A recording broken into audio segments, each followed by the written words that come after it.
Bonjour, donc on va créer les deux méthodes qui restent, delete et update. Donc on va commencer par delete. Donc public void delete by id, delete by id. Et puis on va faire passer l'id, donc c'est path variable long id.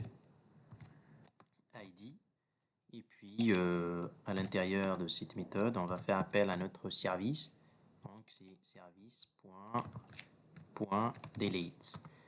Donc automatiquement, il va supprimer un attribut ou bien un enregistrement au niveau de notre base. Donc on va annoter cette fonction par delete mapping. Donc automatiquement, il va supprimer avec cette request mapping. Donc on va lancer notre service et tester déjà le fonctionnement de delete.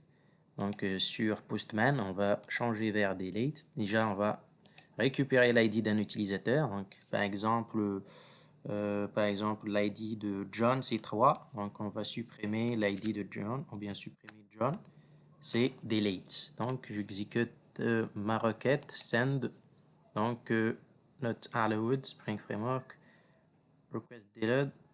Non, c'est pas, je pense que j'ai oublié quelque chose. J'ai oublié d'ajouter en fait un élément essentiel, c'est l'ID. L'ID en paramètre. Donc l'ID sauvegarder et attendre le reload, bien le redémarrage de notre application. Je vais aller vers Postman, exécuter. Voilà, c'est OK. Si je reviens vers Get pour voir la liste en fait des utilisateurs existent, donc normalement on ne doit pas trouver l'ID numéro 3, donc on a supprimé en fait l'utilisateur. Il nous reste maintenant de faire update, donc c'est la même chose, donc public void update, donc update qui prend en paramètre un request body qui est en fait l'utilisateur à modifier ou bien les éléments à modifier au niveau de l'utilisateur, donc user new par exemple. Et puis nous avons besoin d'un path variable qui contient l'ID d'utilisateur qu'on veut modifier. Donc path variable long ID. Donc long ID. Et donc cette méthode va permettre en fait dans un premier temps de récupérer en fait l'utilisateur au niveau de la base par ID. Donc on va faire appel à find by ID. Donc UserDB. User, c'est un utilisateur existant au niveau de la base, donc c'est UserDB égale service. Donc find by ID. Donc nous avons récupéré en fait l'utilisateur existe au niveau de la base, donc il faut tout simplement modifier les propriétés de cet utilisateur par les propriétés de userNew. Donc on va faire cette adresse par exemple, donc userNew.getAddress.